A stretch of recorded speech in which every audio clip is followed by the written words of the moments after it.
introduce us from Group 1. So we want to present a hortatory exposition. Before that, let us get to know the presenters who will present this material. There are Julianesha, Nazula Tifa, Atzika Salihah, Nurul Fauzia, Hikmah, Makfira Masbar, Dewa Ramadan, and Akil Munif. So guys, how are you today? I hope you guys in a good condition. Well friends, saat membuat tugas clipping bersama teman-teman kelompoknya, Naswa menemukan sebuah artikel yang menjelaskan pentingnya berolahraga. Ada beberapa alasan mengapa olahraga itu penting dilakukan.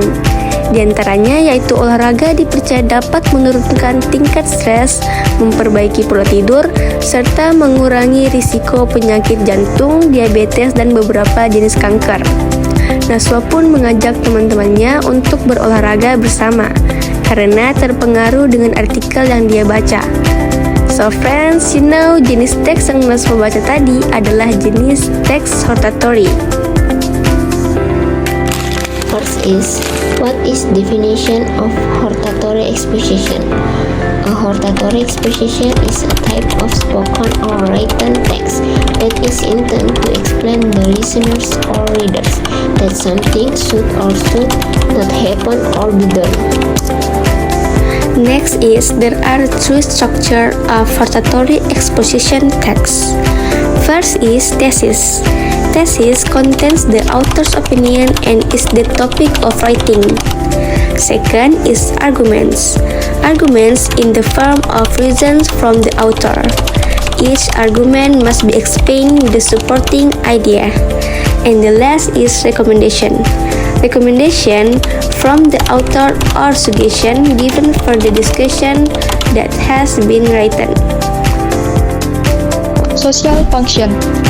Social function of hortatory exposition text is to persuade the readers or listener that something should or should not be the case.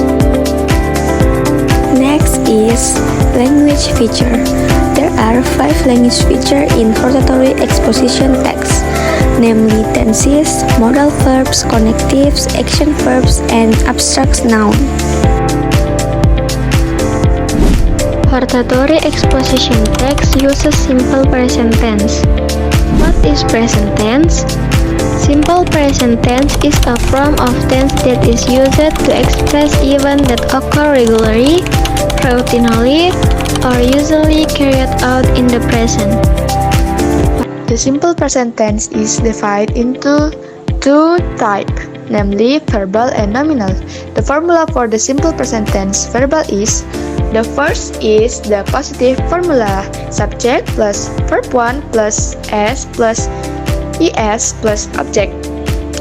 The next is negative, subject plus do or does plus not plus verb 1 plus object. And the last is interrogative, do or does plus subject plus verb 1 plus interrogative. The formula for the simple present tense nominal is: the first is the positive formula, subject plus to be is are plus object.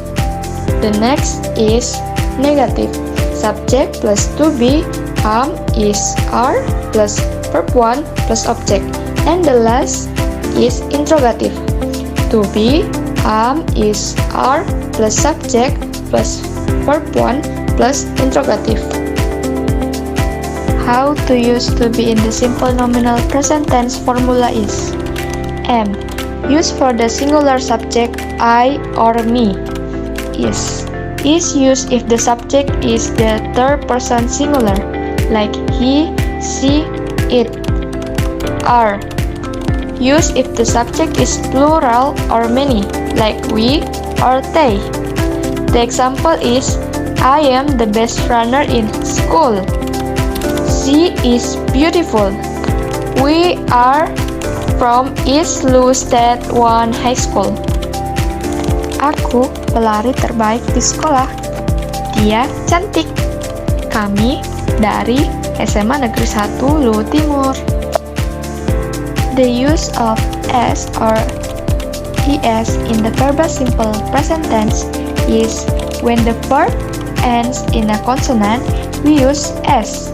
But if the verb ends in a vowel, we use ES.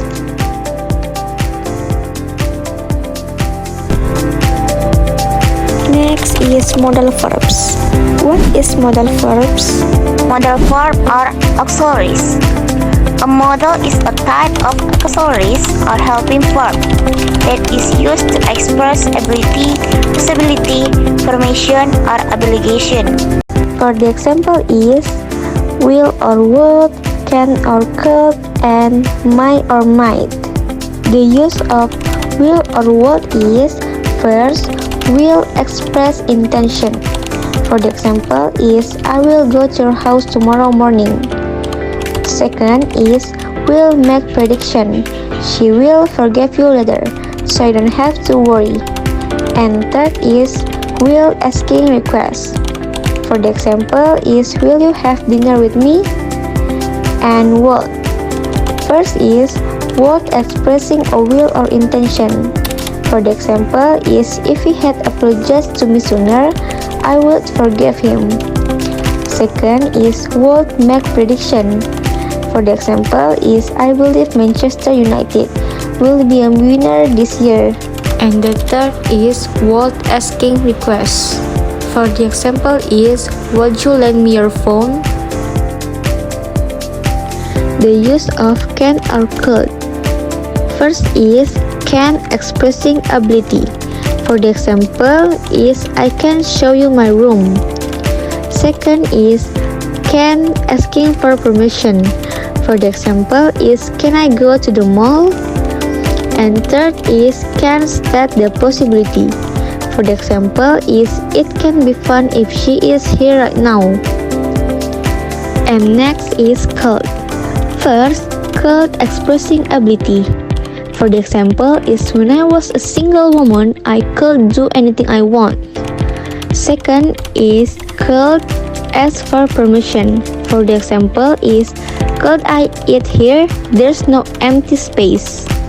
And the last is could state the possibility. For the example, I could fail the test if you don't help me. Next is the use of may or might. First, may state the possibility.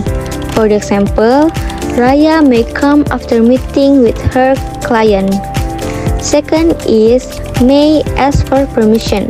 For the example, may I visit my sick friend in the hospital this weekend? And the last is may express suggestion. For the example, you may not drink milk if you are lactose intolerant. Next is might. First is might state their possibility. For the example, I might meet a K-pop idol if I go to Seoul. Second is might expressing an offer. For the example, might I offer you to eat this pizza with me?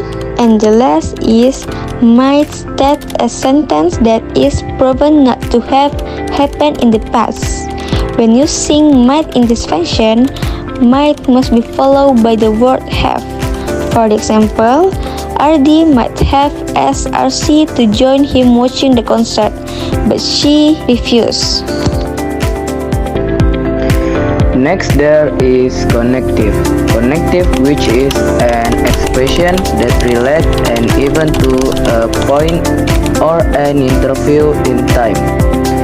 Connectives like are first, second, there, moreover, and furthermore. And the next is action verbs. What is action verbs? Action verb. An action verb expresses something that a person, animal, or object can do. Example: watch, start, exploit, reach. Abstract noun.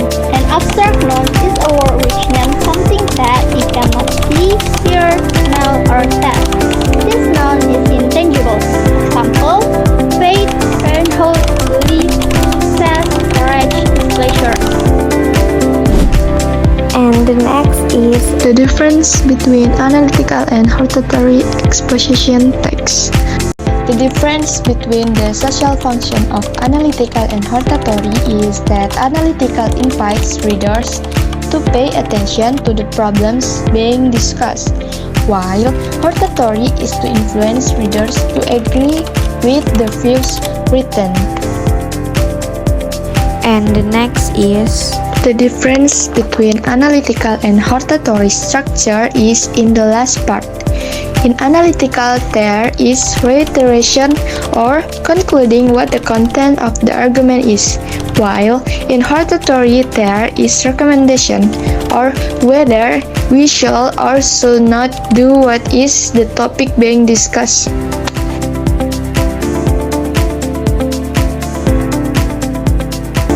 These two types of exposition text are usually easy to find in the form of essays or letters to editors in newspapers. Next is an example of hortatory exposition text, namely health food. In this text, there are 5 paragraphs. The first paragraph is thesis. The second paragraph to the fourth paragraph is the argument. And the fifth paragraph is the recommendation. Next is example of linguistic characteristic contained in health food text. First is tenses. The example of tenses is health food is general term applied to all kinds of foods. Fresh fruit is a natural food, but canned fruit with sugars and other additives is not. Fruit and vegetables that are grown in gardens treated only with organic fertilizers are organic foods. Next is the example of modal verbs is a wise decision should include consideration of allegation. Next is the example of connectives is in choosing. Next is action verb. The example of action verb is describe. And the last is abstract noun. The example of abstract noun is why and allegation. Okay friends, that's enough the material we have present. Sorry if there are any mistakes. Thank you for watching. See you next time and bye guys.